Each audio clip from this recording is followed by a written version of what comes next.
The quantum relays went dead at 1432 Galactic Standard Time, and with them, Earth's voice vanished from the cosmic chorus.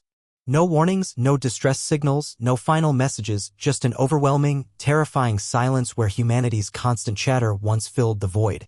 Across 1,000 worlds, alien civilizations that had grown accustomed to Earth's presence felt a chill run through their consciousness. When Earth stops talking, the old Andromedan saying went, the universe should start listening. Ambassador Zara Reyes had been Earth's voice to the Galactic Council for 15 years. She'd negotiated peace treaties, trade agreements, and cultural exchanges with species most humans couldn't even pronounce. Now, standing in the council chambers on Kepler Station, she watched as representatives from dozens of worlds received the same horrifying report. Earth had gone completely dark. Perhaps they've finally destroyed themselves, suggested Councillor Vrex of the Marhari Empire, his scaled face unable to hide his satisfaction. We always knew their violent nature would be their downfall. You fool, whispered Elder Kythe of the Whisper Nebula, her psychic emanations trembling with fear. Don't you understand what this means? Earth doesn't go silent by choice. Something has silenced them. The council chamber erupted in nervous chatter.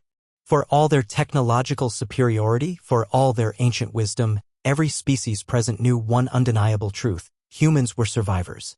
They'd outlasted ice ages, plagues, nuclear war, climate collapse, and their own worst impulses. Humans are like cosmic cockroaches, the saying went, impossible to exterminate. Zara's communication implant remained dead, no connection to home, no way to reach her family in Sao Paulo or her colleagues in Geneva.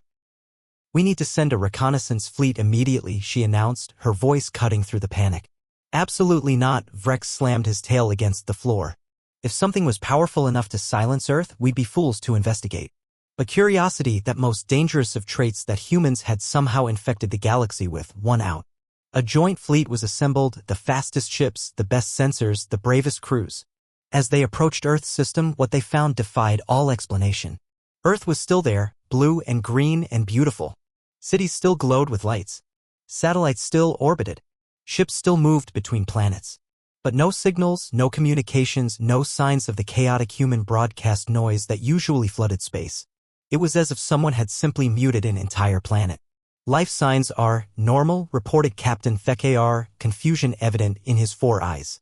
8 billion humans, all alive, all healthy. They're just not talking. The fleet tried everything. Radio waves, quantum entanglement, psychic probes, even old-fashioned laser light signals. Nothing. Earth received them all and responded to none.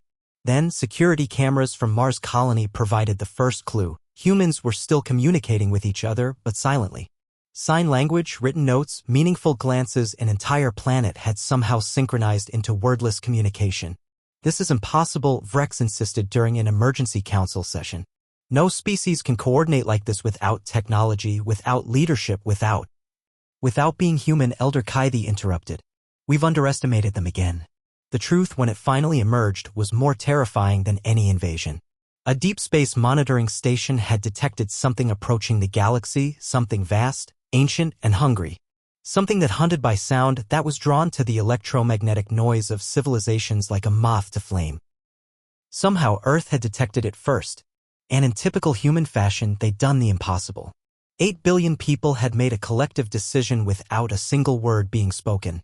Every human, from newborn babies to centenarians, had simply stopped making noise. Not just verbal communication, they'd shut down every transmitter, every broadcast, every signal that could attract the predator.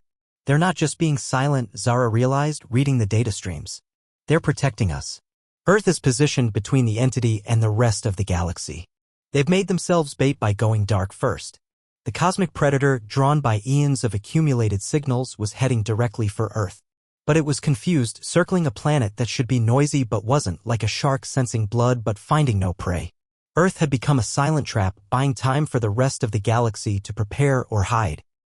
The humans expect to die, Councillor Vrex said quietly, his earlier antagonism replaced by awe. They're sacrificing themselves in silence. No, Zara shook her head, a fierce smile crossing her face. You still don't understand humans. They're not planning to die. They're planning to win. And when humans go this quiet, it means they're thinking. 8 billion minds, all focused on one problem, all working in perfect silence. The galaxy watched in breathless anticipation as Earth remained mute, the predator circling closer. Then, in one coordinated moment that defied every law of probability, Earth struck. Not with weapons or shields, but with sound, a single, focused pulse of noise so precisely calculated that it created a quantum resonance with the predator's own frequency. The entity shattered like glass hitting the perfect note, dispersing into harmless cosmic dust. And then, as if someone had thrown a switch, Earth exploded back into communication. Music, laughter, arguments, poetry, nonsense, the beautiful chaos of human expression flooded the cosmos once more. "Did you miss us?" was the first official transmission, delivered with typical human irreverence. The Galactic Council's response was unanimous, even from former skeptics like Vrex: "Never go silent again." The quiet was more terrifying than your noise ever was. Elder Kaidi summarized what they'd all learned: when humans are loud, they're living. When humans are fighting, they're thriving. But when humans go silent, that's when the universe should be afraid, because it means they're hunting. Earth had saved the galaxy not with advanced technology or superior firepower, but with the one thing only humans could do: unite in perfect silence when the survival of others depended on it. The next time Earth fell silent, the galaxy would know somewhere in the cosmos humanity was stalking prey that threatened their friends. And that prey should be terrified.